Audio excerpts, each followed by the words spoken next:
और हमने पद यात्रा प्रारंभ की। जो कुछ भी साधन थी हमने प्रभु के चरणों में रख दी। ये पद यात्रा के दरमियान 2 जगह कुत्ते भी काटे जी। ये मैं आज कह रहा हूँ, वहाँ तो जब काटे थे तो हम किसी से कहा नहीं, चल दिए जी। और भगवान को प्रणाम किए, कुत्ते को प्रणाम किए जी। और भगवान कहे कि अब हम किसको कहेंगे, चलो। जी। सुबह उठे तो घाव हमारी नहीं थी। जी। माउंट आबू बंदर काटा, जी। वहाँ के मठाधीश के साथे थे, कहें कि महाराज जी कहें कि कुछ नहीं, वो घाव सुबह सूख गई।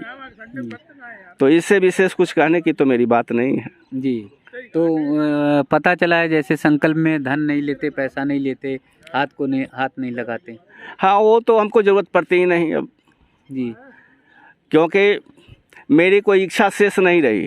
जी। और जब इच्छा होती है तब कुछ पाने की आदमी को ज़रूरत होती है, और जहाँ इच्छा ही नहीं हो तो फिर किसी चीज़ की आवश्यकता नहीं है। हमने अभी तक महसूस किया कि मेरी आवश्यकता से पहले आवश्यकता की पूर्ति करने वाले को हृदय में भाव चली आती है। जी। हमने जब पद यात्रा की तो गर्मी में भी किए, जी। पथरीले का से लेके कच्छ की भूमि में भी, जी। तो हमारी प्यास लगने से पहले कोई व्यक्ति पानी लेके खड़े रहते थे।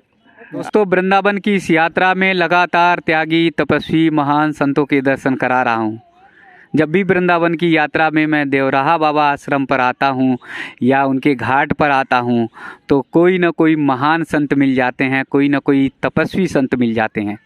आज एक ऐसे ही तपस्वी संत मिले हैं जिनका जीवन त्याग से भरा हुआ है, जिनका जीवन समर्पण से भरा हुआ है, जिन्होंने संकल्प लिया है चारों धाम यात्रा का पैदल करने का। और महाराज जी 3 साल से लगातार पैदल चल रहे हैं, लगातार यात्रा कर रहे हैं चारों धाम यात्रा पूर्ण करने के लिए। जहाँ पर जिस स्थान पर भी महाराज जी को भागवत का स्थल महसूस होता है, पता चलता है कि जहाँ पे भागवत का जुड़ाव है, जहाँ पर भागवत से संपर्क है, उस स्थान पर रुकते हैं, भागवत का श्रीमद् भागवत का वाचन करते हैं, कुछ समय ठहरते हैं, भजन कीर्तन भाव करते हैं और फिर आगे बढ़ जाते हैं। महाराज जी की खासियत है कि इस 3 साल के लंबे यात्रा में कभी उन्होंने पैसे को हाथ नहीं लगाया, कभी उन्होंने किसी से मांगा नहीं, खुद ही ठाकुर जी उनकी व्यवस्था करते हैं। महाराज जी 5-5 किलोमीटर दूर ऐसे रास्तों पर चले हैं जहां पर जल की एक बूंद भी नहीं दिखाई दी। वहां पर भी भीषण गर्मी में महाराज जी के लिए मानो ठाकुर जी, मानो साक्षात कन्हैया जो है जल लिए दौड़े चले आते हैं। तो ऐसे महाराज जी का मैं दर्शन कराऊंगा और फिर बातचीत शुरू होगा कि कैसे महाराज जी ने शुरू की थी चारों धाम की यात्रा। महाराज जी राधे राधे। राधे राधे। पहले मैं सार्वभौमिक सत्य को 3 श्लोकों में कहूँगा। इन 3 श्लोकों में पूरे ब्रह्मांड की वेद छुपी हुई है। इसको ध्यान से श्रवण करने से सभी वेदों का हृदय में प्रादुर्भाव होती है। ओम अखंड मंडलाकारं व्याप्तेन चराचरं वर्णानामर्षंहनां रसनां छन्दसामपि। ओम योगीन्द्राय तदात्मनाथं भगवत्रताय कारुण्यशुद्धं विमलविशोकम् अमृतं सत्यं परम धीमहि। वर्णानां हर्षगणां रसनां छन्दसामपि। सत्वर्तं सत्परं तिरिसत् सतस्य योनि निहितं च सत् सतस्य सतरीतं सतनेत्रं शतात्मकं त्वं शरणः प्रपन्न। सत्यमेव जयते सत्यं शिवं सुन्दरं कुहकं सत्यं परम धीमहि। ये पूरे अखिल ब्रह्मांड में हम जिस भाव विचार को धारण करते हैं उस भाव विचार दर्पण की तरह मेरे सामने मूर्तिवत प्रस्तुत हो जाती है। बस यही आत्मज्ञान है। अपने भाव विचार एक निष्ठ रखकर और इस चरा अचर पूरे भी अखिल ब्रह्मांड को साक्षात्कार करना, मेरी भाव जगी जगन्नाथपुरी में टोटा गोपीनाथ मंदिर है, जो चैतन्य महाप्रभु की कर्मस्थली है। मैंने जब वहाँ पहुँचा, उस आश्रम में कुछ दिन रहा, पाठ किया, चैतन्य महाप्रभु का स्वप्न में साक्षात्कार हुई। उसके बाद मन में आई कि ये साधन रखने की क्या ज़रूरत है, और हमने पद यात्रा प्रारंभ की। जो कुछ भी साधन थी हमने प्रभु के चरणों में रख दी। क्या क्या साधन था महाराज जी? साधन तो हम लोग के पास क्या रहेगी, लेकिन जो कुछ भी साधन उस समय थी, कुछ हाथ में थे, कुछ नगद थे, हमने उनके चरणों में रख दिए। उस साधन की कहना किया। उसके बाद पद यात्रा में चले और ये 3 साल की यात्रा में अभी तो आप देख रहे हैं कि सबसे पहले तो कोरोना आपके सामने है। प्रथम कोरोना में हमने आपको नासिक में था, लेकिन हमें एक दिन के लिए भी ऐसा नहीं लगा कि कोरोना कहीं दुनिया में है। सबसे बड़ी बात थी कि कोरोना में जहां हम थे, प्रशासन रोकी थी, हमने रोड पर बैठ के भागवत पढ़ रहा था। मेरा मूल विषय है गीता, खस दर्शन और भागवत। तो वहाँ के कलेक्टर साहब आए थे, एसपी साहब आए थे, सिविल सर्जन। हमसे पूछे कि आप रोड पर क्या करते हैं। उनका उद्देश्य था मेरे स्थान भेज देना। हमने उनसे कहा कि जहाँ बैठा दो हम बैठेंगे, आपसे कुछ साधन नहीं चाहिए। उन्होंने कुछ प्रश्नोत्तरी किया, उसके बाद रहने का इंतजाम किया हमारा। हमको नहीं लगा कि है कोरोना कहीं जगह है। दूसरी कोरोना में हमने माउंट आबू में ठहरा, हमको वहाँ भी पता नहीं चला। और तीसरी में तो आपके वृंदावन में थे। ये पद यात्रा के दरमियान 2 जगह कुत्ते भी काटे। ये मैं आज कह रहा हूँ, वहाँ तो जब काटे थे तो हम किसी से कहा नहीं, चल दिए और भगवान को प्रणाम किए, कुत्ते को प्रणाम किए। और भगवान कहे कि अब हम किसको कहेंगे, चलो। सुबह उठे तो घाव हमारी नहीं थी। माउंट आबू बंदर काटा, वहाँ के मठाधीश के साथे थे, कहें कि महाराज जी कहें कि कुछ नहीं, वो घाव सुबह सूख गई। तो इससे विशेष कुछ कहने की तो मेरी बात नहीं है जी। तो पता चला है जैसे संकल्प में धन नहीं लेते, पैसा नहीं लेते, हाथ नहीं लगाते।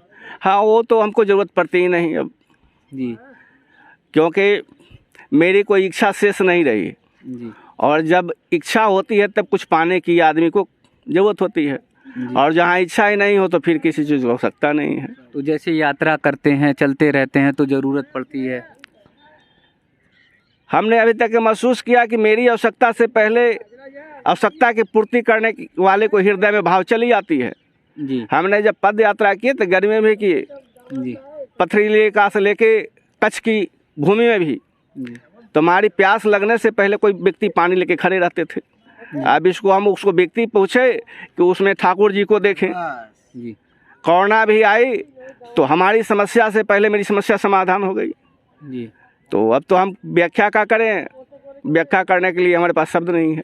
तो कभी धन पैसा या कुछ देने की कोशिश की किसी ने? बहुत आदमी मिलते हैं जी, बहुत कुछ देना चाहते हैं जी। लेकिन मैं उनको विनम्रता से अस्वीकार कर देता हूँ। अच्छा, वापस तेरा तुझको अर्पण। हाँ, तेरा तुझको अर्पण क्या अलग है मेरा। जी, जी। हाँ। तो जिन जिन स्थानों पर महाराज जी आपने दर्शन किया, वहाँ पर भागवत का जो है वाचन भी किया? हाँ, वहाँ कुछ दिन रह के हमने भागवत का पाठ करता है। जैसे किन किन स्थानों पर? सबसे पहले तो ये जगन्नाथपुरी है। जी, जी। और वहाँ लगभग 1.25 महीने रहकर हमने भागवत के पाठ किया। जी। और जगन्नाथपुरी से पहले मैंने बिहार की ओर गया था, मैं बिहार का हूँ। फिर पुनः बिहार से जगन्नाथपुरी आया, जगन्नाथपुरी फिर 1.25 महीना पाठ करके तब दक्षिण की ओर चला था। जी। तो जगन्नाथपुरी से जब दक्षिण में चलते हैं तो छोटे छोटे तीर्थ अन्नावरम है, तिरुपति में है, जी। उसके बाद रामेश्वरम है, कन्याकुमारी है, ये सब रुक रुक के पाठ किए। फिर नासिक वहाँ से आए। नासिक के बाद आपको सोमनाथ, द्वारिका, नारायण सरोवर, बिंदु सरोवर, माउंट आबू, ये पुष्कर, और उसके बाद तो ये ब्रज भूमि में क्या अभी परिक्रमा कर रहे हैं। जी। तो उन सब जगहों पर श्रीमद् भगवत का वाचन किया? हाँ, पाठ करते हैं। पाठ करते हैं। तो ब्रजभूमि में यानी वृंदावन में कब से? ये वृंदावन से हमने 13 अक्टूबर से प्रवेश किया है। 13 अक्टूबर से। तो यहाँ पर देवराहा बाबा आश्रम पर मतलब घाट पर आकर जो है वाचन करना होता है। हाँ, यहाँ पे सुबह हम आते रहते हैं और शाम को चले जाते हैं आरती के बाद। तो जैसे महाराज जी 3 साल लगातार चल रहे हैं, पैदल चल रहे हैं, तो कहीं प्रसाद की ज़रूरत होती, विश्राम की ज़रूरत होती, वो कैसे व्यवस्था होती? वो तो हमको महसूस ही नहीं होती है, तो फिर क्या कहें। अच्छा हमको ये महसूस नहीं होती कि प्रसाद ग्रहण करना है कि विश्राम करना है, वो तो स्वतः हो जाती है जी, कहीं वो- पर भी रास्ते में? हाँ, कहीं भी नहीं। एक दिन में कितने किलोमीटर करीब चलते होंगे? वो तो उनकी इच्छा होती है, जैसा समय स्थान मिला वैसा हो जाती है। आगे बढ़ते रहते हाँ, आगे बढ़ते रहते हैं। हैं। जी जी। तो 4 धाम की यात्रा में अब कितनी यात्रा शेष रह गई महाराज जी? अब बस यहाँ से बद्रीनाथ जाना है। बद्रीनाथ। हम्म। फिर यात्रा पूर्ण होने के बाद? वो तो अब बद्रीनाथ जाने के बाद उनकी जो आज्ञा होगी, जी जी। मेरी तो कुछ बात नहीं है। तो इन 4 धाम की यात्रा में जब पैदल चले तो जीवन का मूल तत्व, मूल सार क्या समझ में आया महाराज? वो जो अभी 3 अफलोक आपको बोले हैं ना, जी जी। अखंड मंडलाकारम व्याप्तेन चरचरम वर्णानाम अर्षंगनाम रसनाम छंदसामपि योगींद्राय तदात्मनाथम भगवत रताय कारुण्य शुद्धम विमल विशोकम रीतम सत्यम परम धीमहि वर्णानाम अर्षंगनाम रसनाम छंदसामपि शतवर्तम शतपरम तेरी सत फतस्य योनिनीतं च सत फतस्य सतरीतं सतनेत्रं फतात्मकं त्वं शरणः प्रपन्न सत्यमेव जयते सत्यम शिवम सुंदरम कुहुकम सत्यम परम धीमहि। जी इन्हें भाव विचार सभी जगह लक्षित हुए। जी। ये भाव विचार सभी जगह लक्षित हो। हाँ, लक्षित हुए। जी। तो अब जो है आगे का लक्ष्य 4 धाम यात्रा पूर्ण करने के बाद वो तो बद्रीनाथ जाने। बद्रीनाथ जाने, वहाँ जाने के बाद जो है मेरा कोई संकल्प नहीं होती, स्थान पर जाने के बाद जैसा अनुभूति हुआ फिर वैसा काम होती है। जैसे बद्रीनाथ गए, वहाँ पर जो संकल्प हुआ, जो मन में भाव आया, फिर आगे शुरू कर। हाँ, उन तो बद्रीनाथ की प्रेरणा से काम हो गया। जी। मेरी प्रेरणा कुछ नहीं। बद्रीनाथ की प्रेरणा से हाँ, वो आगे की काम होगी। आगे। लेकिन ये जीवन परिवारजक के रूप में रहेगा। परिवारजक का मतलब होता है एक जगह अस्थायी रहकर चलते रहना और जहाँ लगे तो वहाँ बैठ कर भागवत गीता का अपना प्रचार प्रसार करना, बस। तो जीवन का 2 स्वरूप एक दिखाई दे रहा है महाराज जी मुझे। एक वो व्यक्ति जो जीवन भर संसाधनों को जोड़ता रहता है और तब भी कहता है कि मेरे पास कुछ नहीं है और बहुत कुछ जोड़ना है, और एक जीवन आपका मुझे सामने दिखाई दे रहा है महाराज जी कि जो पैसे को, धन को हाथ ही नहीं लगाते और तब भी कहते मेरे पास सब कुछ है। जहाँ पर तृष्णा होती है वो तृष्णा कभी पूर्ण नहीं होती है, और तृष्णा जो है कई जन्मों के संस्कार से आती है, और तृप्ति भी कई जन्मों के संस्कार से होती है। जहाँ तृप्ति होती है फिर वहाँ कुछ पाने के लिए रह नहीं जाती है। तो ये 2 शब्द जो है तृष्णा तृप्ति, जिस व्यक्ति में तृष्णा है वो कभी परिपूर्ण नहीं होगा, जिसमें तृप्ति है कभी अपूर्ण नहीं होगी। जहाँ पूर्णता रहती है वहाँ कुछ इच्छा रहती है, जहाँ पूर्णता रहती है कोई इच्छा की जरूरत नहीं है।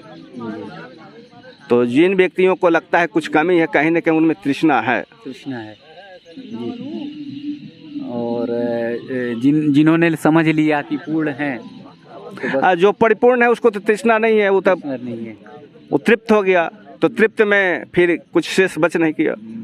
तो इन 4 धाम की यात्रा के समय में श्रीमद् भगवत गीता के बहुत सारे श्लोक आपने अध्ययन किए होंगे। कोई ऐसा श्लोक जो जीवन नहीं, हमने कहा कि गीता, सहदर्शन और भागवत, तो मेरा मूल विषय भागवत है। ये 3 जो श्लोक सुनाए आपको हमने, जी जी जी। तो ये जो सुनाए 3 श्लोक में, तो एक जो ऊपर का श्लोक सुनाया हमने अखंड मंडलाकारम, ये गुरु गीता का आधा है, और जो वर्णा संज्ञा है रामायण का मंगलाचरण का पहला श्लोक का आधा है। ये तोड़ के बनाने के बाद अर्थों के स्पष्टीकरण करने के लिए हमने बनाया। और जो दूसरा श्लोक ने सुनाया तो भागवत के 12 के 13 अध्याय का 19 श्लोक का आधा है, और फिर उसने हमने रामायण का आधा श्लोक जोड़ा। और फिर जो अंतिम सुनाया आपने, जब भगवान प्रादुर्भाव हो रहे हैं तो 10वें स्कंद का दूसरे अध्याय का 26वां श्लोक है। ये तो पहले हम सुना चुका। इन 3 श्लोक में पूरे ब्रह्मांड की वेद प्रसूत हो जाती है, तो ये संपूर्ण हो गई। तो आज यहाँ रहना है, और यहाँ से अब कब प्रस्थान करेंगे? ये तो अब बांके बिहारी जाने कब प्रस्थान करना है वो मेरे मन में तो बात नहीं आती है ना। अभी तो मेरे हृदय में एक ही है कि वृंदावन भागवत की जगह है, तो हृदय, कंठ और वाणी पे भागवत की बात हो, इससे ज़्यादा कुछ नहीं सोचते। जी जी। फिर आगे ठाकुर जी भी आके बिहार। हाँ, वो तो बांके बिहारी जाने जी है ना। तो दोस्तों महाराज जी का भी आपने दर्शन किया और दर्शन के साथ महाराज जी की बाड़ी सुनी और चारों धाम यात्रा के लिए महाराज जी निकले हुए हैं। सौभाग्य ये देखिए कि पैसे को हाथ नहीं लगाते हैं, लोग देने के लिए दौड़ पड़ते हैं तो महाराज जी एकदम मना कर देते हैं, कहते हैं कि तुम्हारे देने से पहले ठाकुर जी जान लेते हैं, महसूस कर लेते हैं और मेरी पूर्ति स्वतः हो जाती है। तो ऐसे महान संत जो चारों धाम की यात्रा पे निकले हैं, आप सबको कहीं पर भी दिखाई दें तो आप दर्शन करिए, आशीर्वाद लीजिए। देखिए सनातन धर्म, सनातन संस्कृति इसीलिए महान है कि आज के युग में जहां हम सब पैसे के लिए भाग दौड़ कर रहे हैं, पैसे के लिए परेशान हैं, वहीं पर महाराज जी पैसे को हाथ नहीं लगाते और पैदल यात्रा चारों धाम की पूर्ण कर रहे हैं। तो वृंदावन की इस यात्रा में ऐसे त्यागी, तपस्वी, महान संत ना जाने कितने जुड़ते चले जा रहे हैं। मुझे भी महसूस नहीं था, मुझे भी पता नहीं था। और जिन लोगों को थोड़ी सी दुविधा है, जिन लोगों को थोड़ी सी शंका है सनातन धर्म पे, सनातन संस्कृति पे, तो ऐसे महाराज जी का अगर दर्शन कर लेंगे, आशीर्वाद ले लेंगे तो सारी दुविधा आपकी साफ हो जाएगी, सारी दुविधा आपकी जो है ख़त्म हो जाएगी।